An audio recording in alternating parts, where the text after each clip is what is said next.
الحمد لله نحمده ونستعينه ونستغفره ونؤمن به ونتوكل عليه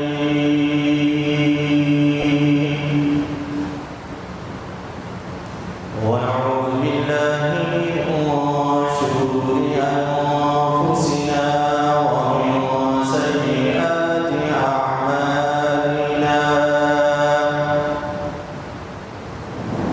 من يهده الله فلا مضل له ومن يضلله فلا هادي له ونشهد أن لا إله إلا الله وحده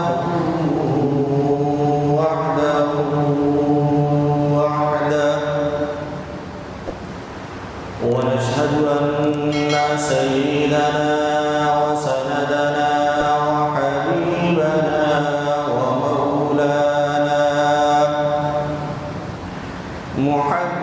محمدا عبده ورسوله أما بعد فأعوذ بالله من الشيطان الرجيم بسم الله الرحمن الرحيم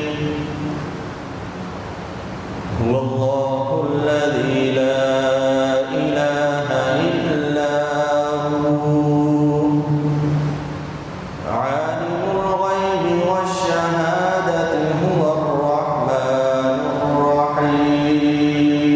الرحيم وقال الله تبارك وتعالى في مقام آخر يا أيها الإنسان ما غرك بربك الكريم الذي خلقك فسواك فعدلك في أي سورة ما شاء ركبك وقال الله تبارك وتعالى في مقام آخر لقد خلقنا الإنسان في أحسن تقويم صدق الله العظيم وصدق رسوله النبي الأمي الكريم ونحن على ذلك لمن الشاهدين والشاكرين والحمد لله رب العالمين رب اشرح لي صدري ويسر لي أمري واحلل عقدة من لساني يفقهوا قولي رب زدني علما رب زدني علما رب زدني عملا سبحانك لا علم لنا إلا ما علمتنا إنك أنت العليم الحكيم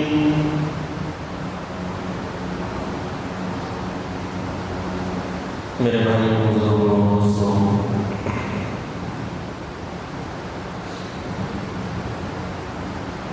آپ حضرات کے سامنے گزشتہ جمعۃ المبارک میں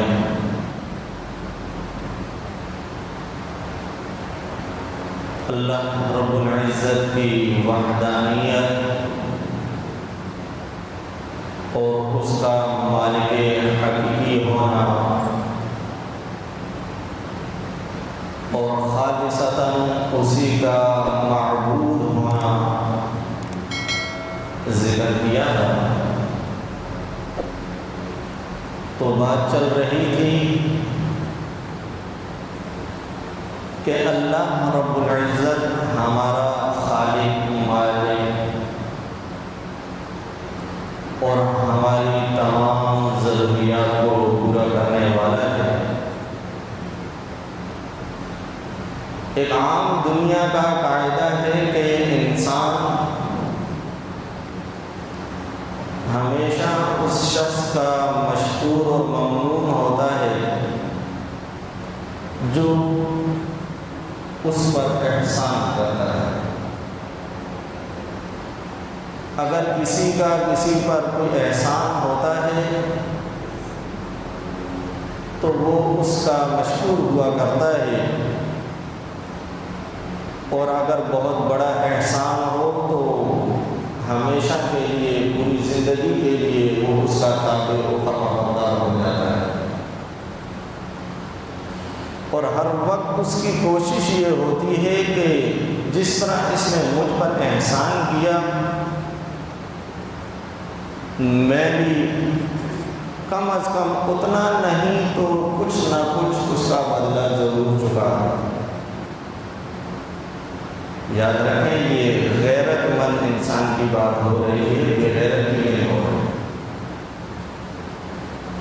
بے غیرت انسان تو کبھی یہ نہیں چاہے گا کہ میں کسی کا بھلا کروں، یا جس نے مجھ پر احسان کیا میں اس کے ساتھ بھلائی کے ساتھ پیش آؤں،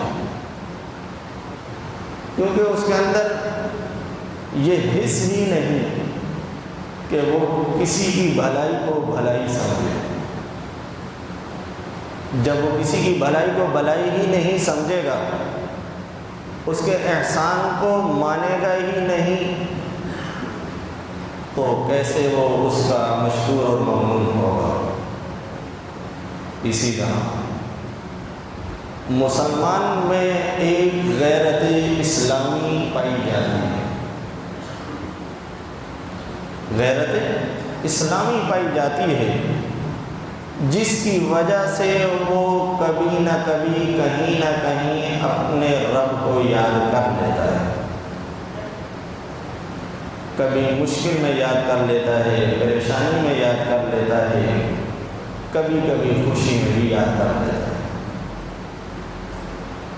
لیکن جیسے میں نے عرض کیا کہ یہ غیرت مند شخص کی علامت اور نشانی ہے کہ وہ یہ کام کیا کرتا ہے۔ تو جب ہم دنیا میں اس قاعدے کو اپناتے ہیں اور ہم سمجھتے ہیں کہ جس نے ہم پر احسان کیا وہ اس کا حقدار ہے کہ ہم اس کی بات مانیں اور اس کے شکر گزار رہیں، تو یہ تو ایک دنیاوی فائدہ تھا، مختصراً فائدہ تھا جو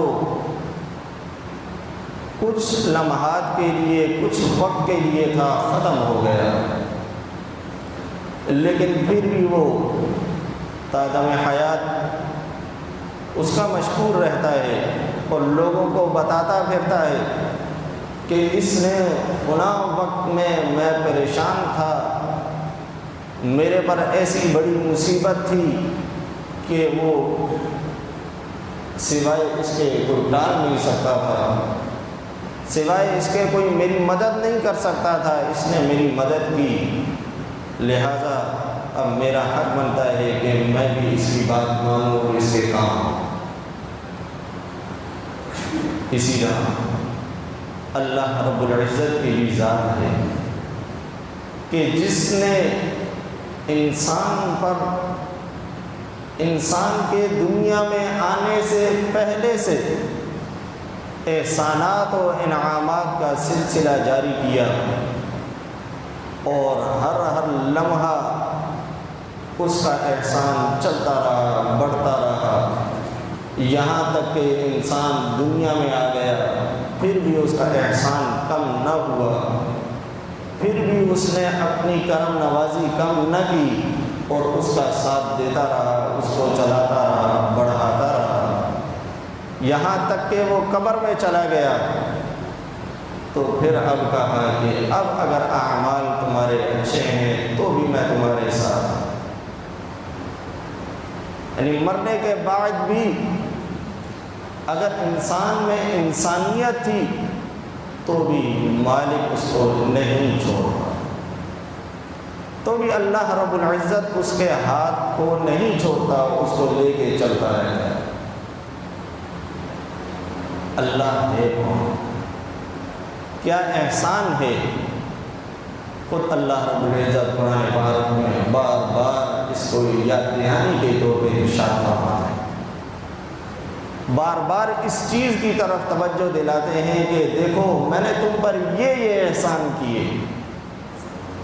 جیسے میں نے پچھلے دن میں عرض کیا تھا کہ ہم بھولنے کے عادی ہیں، بھولنے کا مرض ہم میں پایا جاتا ہے تو ہم بھول جاتے ہیں. اس لیے مالک نے ایک سلسلہ جاری کیا ہماری یاد دہانی کا کہ دیکھو میں نے تمہارے ساتھ یہ احسانات کیے، پھر بھی تم نہ مانو، پھر بھی تم راہ راست پر نہ آؤ، تو وہ تمہاری مرضی ہے، پھر اس کی سزا ہے. اللہ رب العزت نے قرآن پاک میں ارشاد فرمایا، یا ایھا الانسان ما غرک بربک الکریم. عجیب جملہ ہے، عجیب طرز ہے. اللہ رب العزت ارشاد فرماتے ہیں، اے انسان ما غرک، تجھے کس چیز نے دھوکے میں ڈال دیا، کس چیز نے تجھے گمراہ کر دیا، بہکا دیا، کس چیز سے؟ بربک الکریم، اپنے کریم رب سے، محبت کرنے والے، شفقت کرنے والے، نرمی کرنے والے رب سے کس چیز نے دھوکے میں ڈال دیا. رب کسے کہتے ہیں؟ وہ ذات جو بن مانگے ضرورت کو پورا کر، بغیر مانگے وقت کے تقاضے کے لحاظ سے وہ اس چیز کو پورا کر دے، وہ رب کہلاتا ہے. تو اللہ رب العزت فرماتے ہیں تجھے کس چیز نے دھوکے میں ڈال دیا؟ دنیا نے دھوکے میں ڈال دیا. یاد رکھیں اللہ رب العزت کے ہاں اس پوری دنیا کی حیثیت ایک مچھر کے پر کے برابر بھی ہے. مچھر کا پر ہم اس کو کیا حیثیت دیتے ہیں، اس کی کیا وقعت ہے ہمارے نزدیک؟ مچھر کا پر تو کیا ہزاروں مچھر بھی ہوں تو بھی ہم ان کی کوئی حیثیت نہیں سمجھتے. تو ایک مچھر پورا نہیں بلکہ اس کے پر سے بھی کم حیثیت ہے اللہ کے نزدیک اس دنیا میں. اگر اس دنیا نے دھوکے میں ڈالا ہے تو پھر تو انتہائی بے وقوفی ہے، انتہائی کم عقلی ہے کہ وہ چیز جس کی رب کے نزدیک کوئی حیثیت نہیں، کوئی وقعت نہیں، اس نے اس رب کریم سے دھوکے میں ڈالا. اگر جوانی نے دھوکے میں ڈالا تو کیا بچپنا نہیں گزرا؟ 4 سال 8 سال پہلے کیا آپ لڑکے نہیں تھے؟ 10-12 سال پہلے بچے نہیں تھے؟ یا 10-12 سال کے بعد آپ نے پھر بوڑھا نہیں ہو جانا؟ یہ جوانی ختم نہیں ہو جانی؟ تو یہ بھی بیکار بات ہے کہ اس جوانی پر ناز کیا جائے جو چند لمحات پہلے نہیں تھی، چند لمحات بعد ختم ہو جائے. عہدے پر ناز ہے کہ میں اتنا بڑا عہدے کا مالک ہوں، اتنی بڑی کرسی ہے میرے پاس، تو کیا یہ کرسی ہمیشہ سے آپ کی چلتی آ رہی ہے یا ہمیشہ رہے گی؟ ایسی بات نہیں. آپ سے پہلے کروڑوں لوگ اس کرسی کے مالک ہوئے، دنیا سے چلے گئے، اور بعض دفعہ ذلت کے ساتھ کرسی کو چھوڑنا پڑا. کرسی کے مالک تھے لیکن ذلیل ہو کے اس جگہ کو چھوڑنا پڑا کہ آپ اس اہل نہیں، آپ اس قابل نہیں، لہذا آپ اس کرسی کو، اس عہدے کو چھوڑ دو. تو اس کرسی پہ جس نے کسی کا ساتھ نہ دیا، میں کس بات پر ناز کروں کہ میرے پاس یہ کرسی ہے. اولاد پر ناز ہے کہ میری اولاد اتنی تابع فرما بردار ہے، اتنا کمانے والی ہے، اتنی اچھی پوسٹوں پر ہے، اتنی اچھی تعلیم یافتہ ہے، یہ ہے وہ ہے سب کچھ، تو وہ لوگ بھی ہیں کہ جن کی اولاد ہی ہے۔ ان لوگوں کو بھی دیکھو کہ ان کو میں نے اولاد ہی نہیں دی، وہ بیچارے اولاد مانگ مانگ کے تڑپ رہے ہیں، اولاد ان کے نصیب میں ہے۔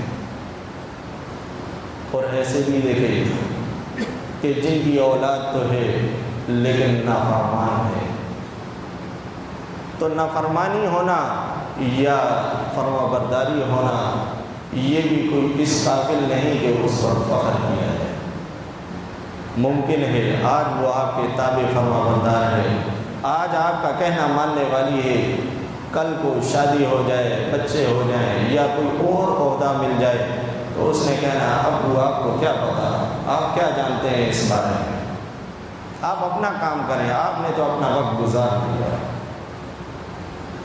آپ کیا سمجھتے ہیں اس بارے میں، آپ نے یہ پڑھا ہی نہیں، آپ کے زمانے میں یہ چیز ہی نہیں تھی، آپ کو کیسے پتا اس چیز کا۔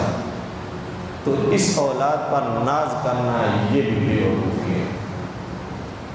آگے اللہ رب العزت نے فرمایا کہ میں صرف رب ہی نہیں ہوں، کریم بھی ہوں۔ اگر غلطی ہو جاتی ہے، ہو گئی، یقیناً ہو گئی، تو میں کریم ہوں، میں غفور الرحیم ہوں، میں رحمان ہوں، میں بخشنے والا ہوں۔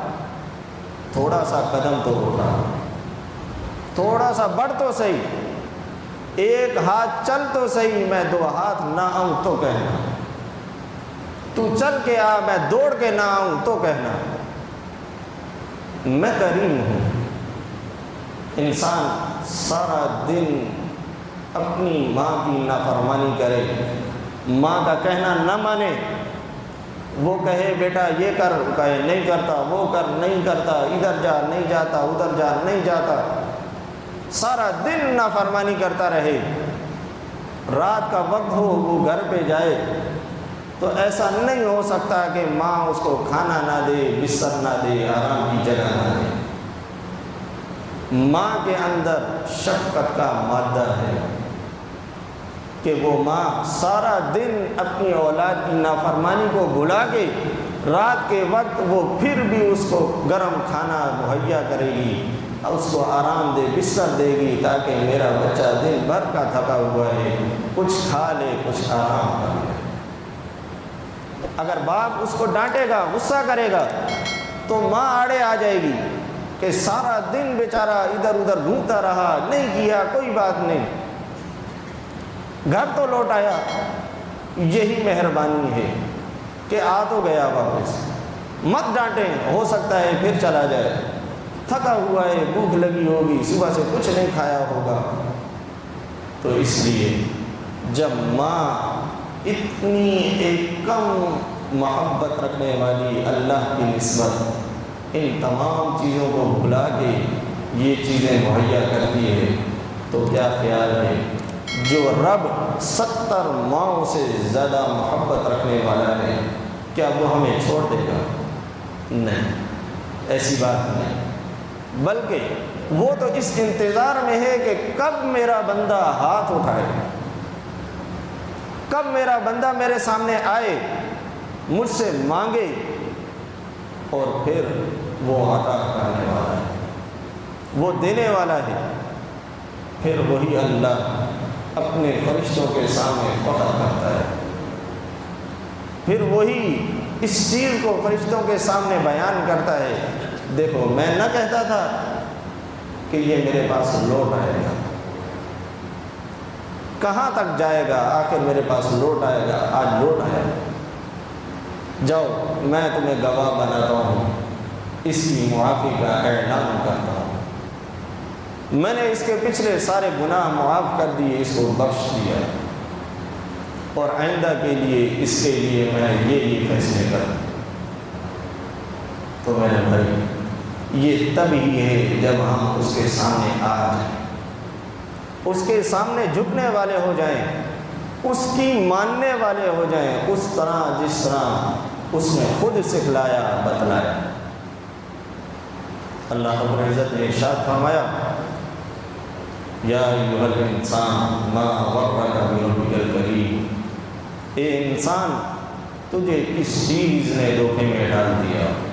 اپنے رب کریم سے، صرف رب نہیں، الذی خلقک فسواک فعدلک، یہ وہ رب ہے کہ اس نے صرف ابھی کی ضرورت نہیں پوری کی بلکہ خلقک، تمہیں پیدا بھی کیا بے ڈھنگا نے، فسواک مناسب صورت میں، فعدلک اور اعتدال کے ساتھ، عجیب صفات کے ساتھ۔ ایسا نہیں کیا کہ ایک ہاتھ 2 گز کا اور دوسرا ہاتھ 1 گز کا، ایسا نہیں کیا کہ ایک پاؤں 6 فٹ کا اور دوسرا پاؤں 1 فٹ کا، مناسب۔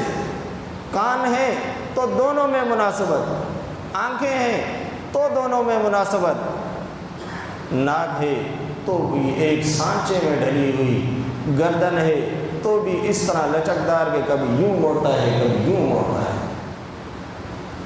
دائیں بائیں موڑنے میں اس میں صلاحیت ہے، یہ نہ ہوتی پورا جب یوں مڑنا پڑتا پھر یوں مڑنا پڑتا تو پتہ چل جاتا۔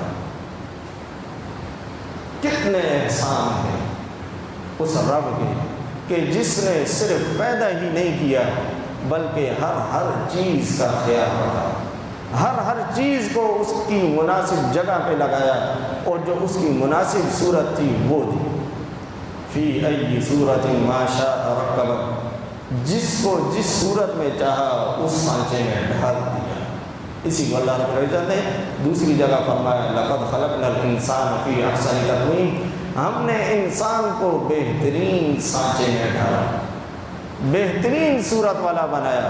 یہ تو میری بدبختی ہے کہ میں نے اپنے چہرے کو ان فرعونوں کے چہرے کی طرح بنا دیا جو میرے رب کو بھی پسند نہیں اور اس کے حبیب کو بھی پسند نہیں۔